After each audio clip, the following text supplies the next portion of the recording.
बाते बाते में रोजा रूसो हो लैले कई तूता हूँ मैया के बैठल बैठल ठूसो हो लैले कई तूता हूँ मैया के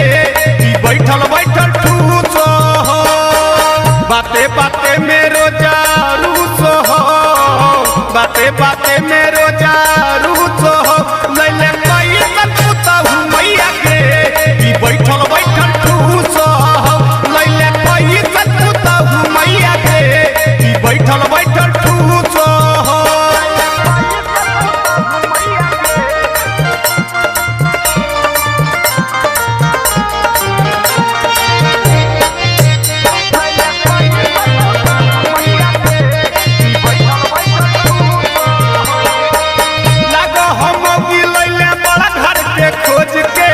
खाले मांगो हो मैया मुर्गा मछली रोज गे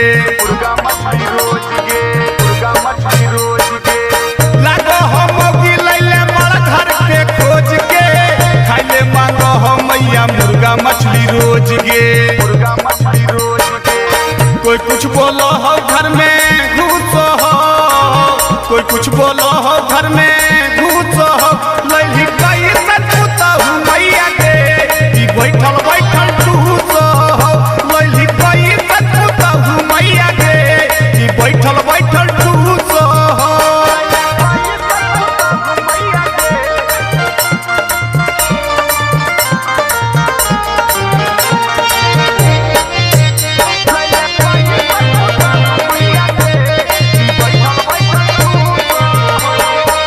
दिन भर में 4 बेरा पाउडर लगाबोगे